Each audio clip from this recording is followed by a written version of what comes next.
എല്ലാവർക്കും VNV ക്രിയേഷൻസിൻ്റെ പുതിയൊരു വീഡിയോയിലേക്ക് സ്വാഗതം. അടിച്ചമർത്തപ്പെട്ടവരുടെ ഉയർത്തെഴുന്നേൽപ്പാണ് ഓരോ തെയ്യവും എന്ന് നമ്മൾ കേട്ടിട്ടുണ്ട്. ഇന്ന് നമ്മൾ പുതിയ ഭഗവതി തെയ്യത്തിൻ്റെ കാഴ്ചകളും കഥയുമായിട്ടാണ് നിങ്ങൾ മുന്നിൽ വന്നിട്ടുള്ളത്. സദാ സ്വയം കത്തി എരിയുന്നുണ്ടെങ്കിലും എന്നും പുതിയവളായി വന്ന് അനുഗ്രഹിച്ചു പോന്നിട്ടില്ലേ, മേലിലും അങ്ങനെ തന്നെ ചെയ്യുന്നുണ്ട് എന്ന് പറഞ്ഞ് അനുഗ്രഹിക്കുന്ന ദേവി പുതിയ ഭഗവതി. പണ്ടുകാലത്ത് രോഗങ്ങൾ വരുന്നത് ദേവകോപം കൊണ്ടാണെന്നാണ് വിശ്വാസം.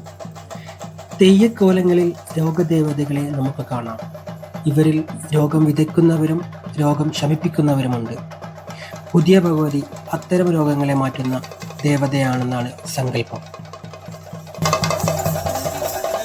ശ്രീ മഹാദേവന്റെ മൂന്നാം കണ്ണിൽ നിന്നും ഉത്ഭവിച്ച ദേവതമാരാണ് ചീരുമ്പമാർ. ശ്രീ മഹാദേവൻ ചീരുമ്പ ഭഗവതിയെ സൃഷ്ടിച്ചത് ദേവലോകത്തും മനുഷ്യലോകത്തും സുഖവും സന്തോഷവും നന്മയും നൽകണമെന്ന ആജ്ഞയോടെയായിരുന്നു. അങ്ങനെ പരമശിവൻ പൊൻചിലമ്പും തേരും നൽകി ഭഗവതിയെ കീഴ്ലോകത്തേക്ക് അയച്ചു. പക്ഷേ അവർ ചെയ്തതോ നേരെ വിപരീതം.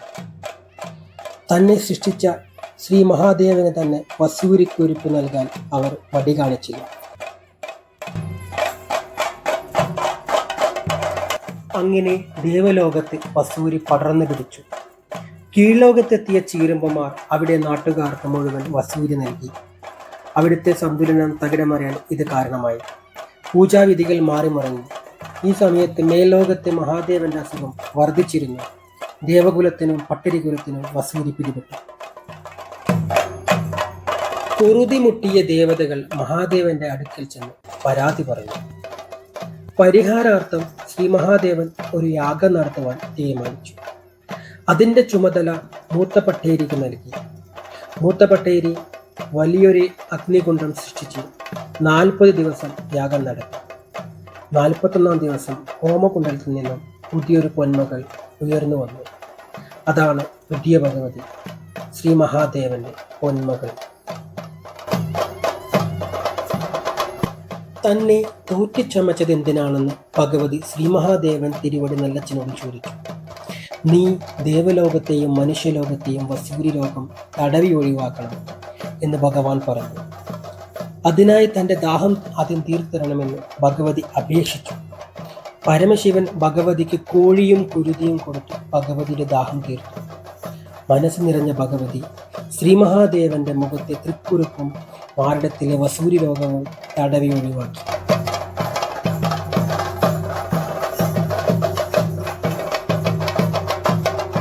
പിന്നീട് ദേവതകളുടെ വസൂരി ദേവി തടവി ഒഴിവാക്കി.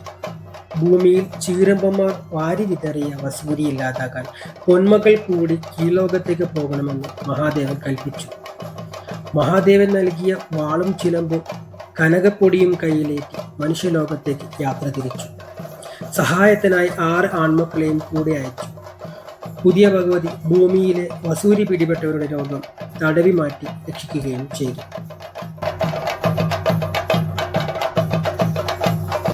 അങ്ങനെ ഭൂമിയിൽ പലയിടങ്ങളിലായി യാത്ര ചെയ്ത ദേവി പിന്നീട് കാർത്തവീരൻ എന്ന അസുരനുമായി യുദ്ധത്തിലേർപ്പെട്ടു.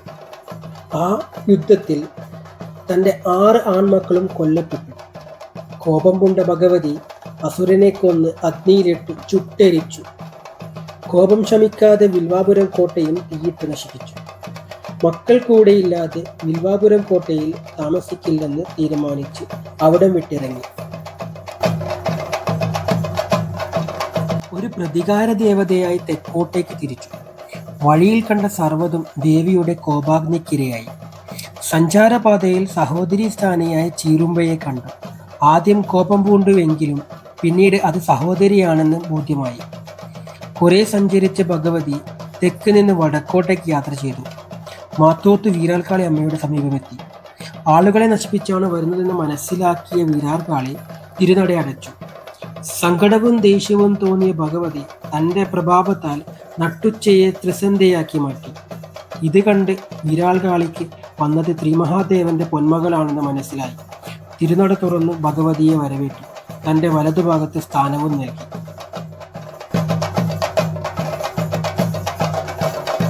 അവിടെ നിന്നും യാത്ര ആരംഭിച്ച് ഭഗവതിക്ക് മാന്ത്രിക തറവാടായ മൂലച്ചേരി തറവാട്ടിൽ പീഠവും സ്ഥാനവും നൽകി ആദരിച്ചു. അവിടുത്തെ കോലത്തിരി രാജാവിന് ഭഗവതി സ്വപ്നത്തിൽ ദർശനം നൽകി അനുഗ്രഹിച്ചു. സ്വപ്നത്തിൽ ദേവി അരുൾ ചെയ്ത പ്രകാരം രാജാവ് ഭഗവതിയെ കോലസ്വരൂപത്തിൽ കെട്ടിയാടിച്ചു. സംപ്രീതിയായ ദേവി നാടിന്റെ അറുതിയും വറുതിയും നീക്കി കാത്തുരക്ഷിച്ചു.